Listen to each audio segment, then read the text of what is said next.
हरि हरि गोविंद श्री हरि हरि गोविंद हरि हरि हरि गोविंद श्री हरि हरि गोविंद धाम वैभवस्तबकः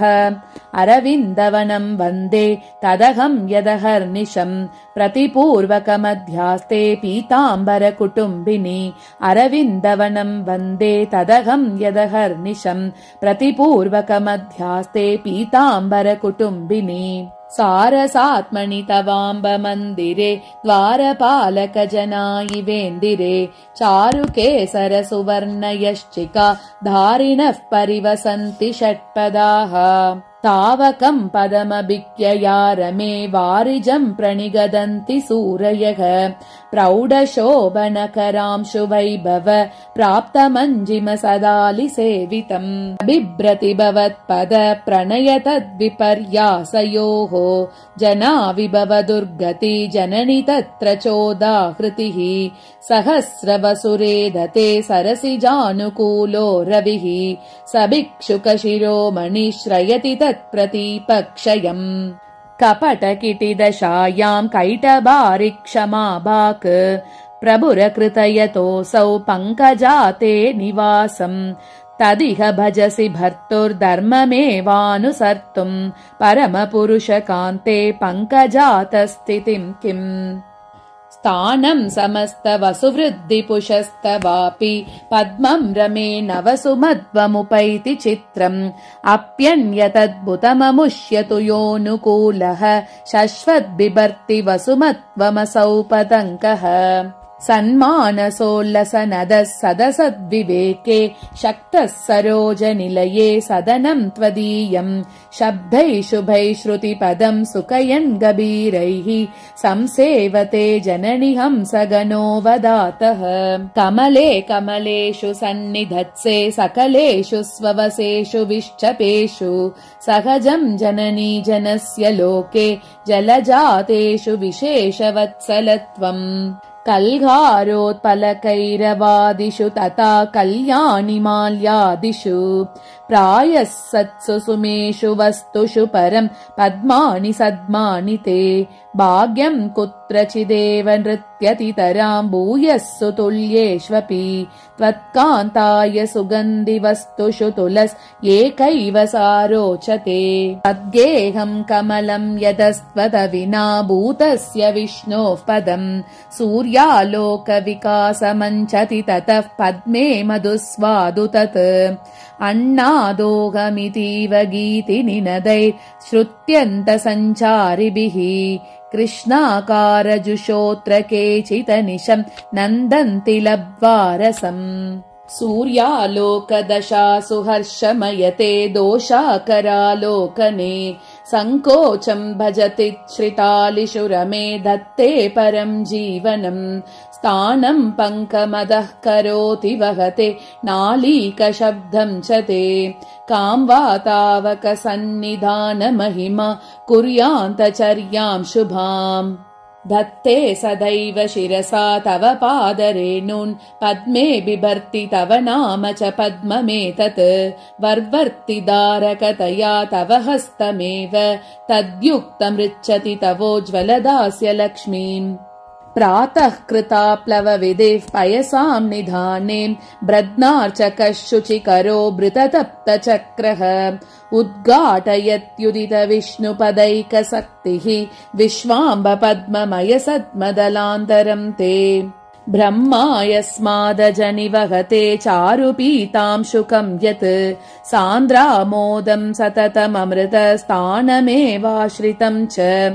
अर्हत्यब्जं तव पदमिदं श्रीनिवासाभिधानम् मातर्दोषो न भवति मधुस्निग्धता धर्मभूम्नि अहो मुकुन्द सुन्दरी त्वदीय मन्दिराहितः स्वयं क्षयं व्रजन्नयं स्वरक्षिणं क्षिणोत्यपि सरोरुहद्रुह शिव शिरोदिरोह दुष्कृतात् विदिक्षु दिक्षु भिक्षुकस्फुटं नटन्नटाट्यते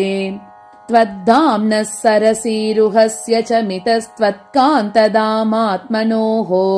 मार्ताण्डस्य च पुण्डरीकनिलये मैत्री निसर्गोदिता कल्याणीं युवयोरियं विवृणुते कैमुत्यनीत्यामितः प्रीतिं कामपि भूयसीमविदिता क्षेपामनौपादिकीम् कतिनकुसुमं मन्यान्यन्यानि देवि वने वने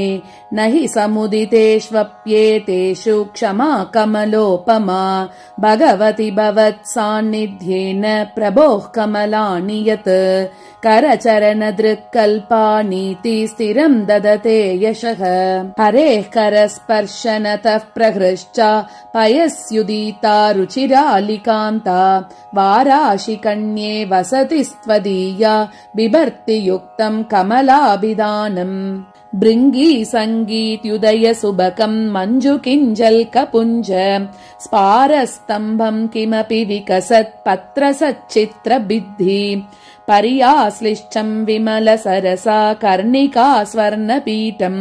पद्मं विद्मः परमनुगुणं सद्मपद्मे भवत्याः दुक्ताम्बुराशि दुहितुस्तव सन्निधानात् स्वर्णस्थितिर्भवति हन्तकुशेषयस्य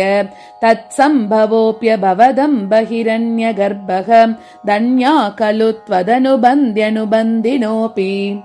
नवसारसवासमाचरन्त्याः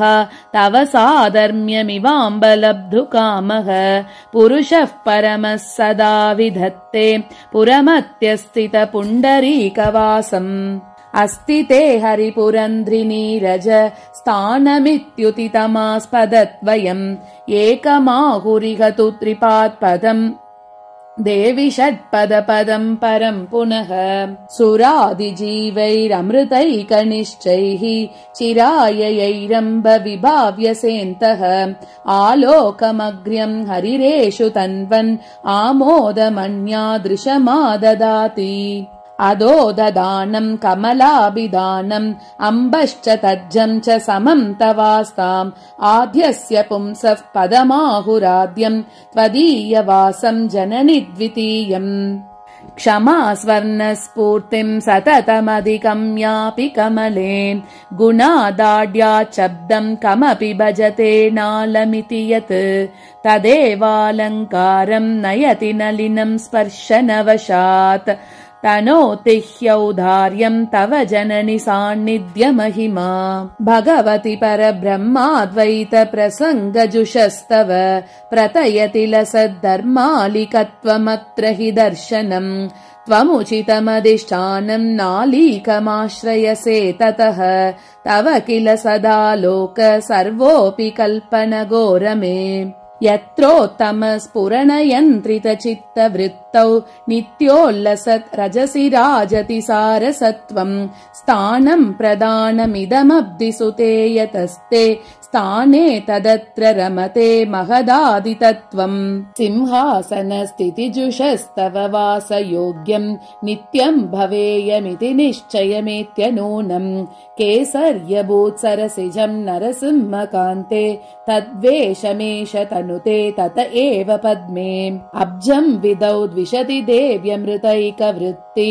कामेन हन्त यदनीयतमार्गणत्वम् तस्य स्वतोऽम्बरमणि स्फुटवस्ववाप्तिः उल्लासहेतुरभवत् तव सन्निधानात् उत्पुल्लवारिरुहतल्लजकेलिगेः सर्वेश्वरस्य दयितां शयितां ननु त्वाम् वैतालिका इव गृहीत सुजातगीताः प्रातः शनैर्मधुकरा प्रतिबोधयन्ति सहंसकासार बहुर्मिकोज्ज्वला पयोजराजिः प्रतिपन्नकर्णिका सहस्रवस्वाप्तित एदते रमे श्रियश्रयन्ते ह्यखिलास्त्वताश्रयम् सते निवासः शयनीकृतो वा नातेन नित्यं नयनीकृतो वा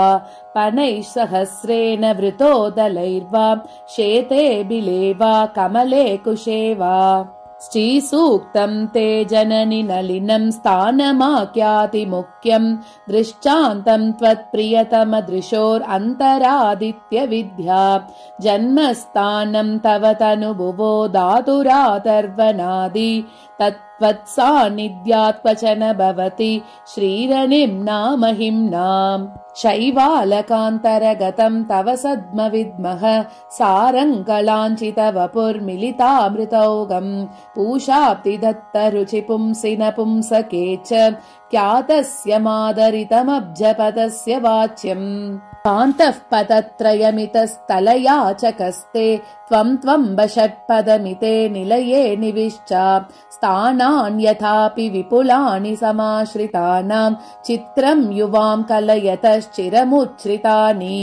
त्वत्पादपङ्कजरजः कनदन्यदन्येषु अम्बोरुहेषु वसतामलिपोतकानाम् वर्गेषु हन्त जननम् बलशासनाध्याः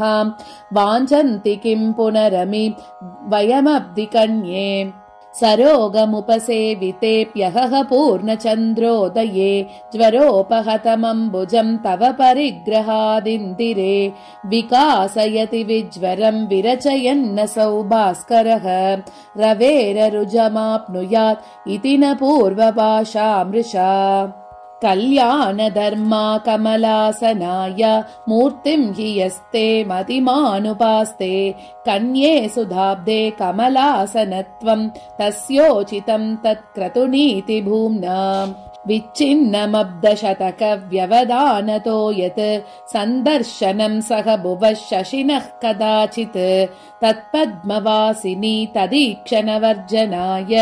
तस्योदयेषु निजसद्म किमावृणोषि पारिजवनस्य भाग्यम् वर्णयितुम् नैव वयममीशक्ताः कमले तव स्थितौ यत् विकल्पितम् वक्षसा समम् विष्णोः वारिजवनस्य भाग्यम् वर्णयितुम् नैव वयममीशक्ताः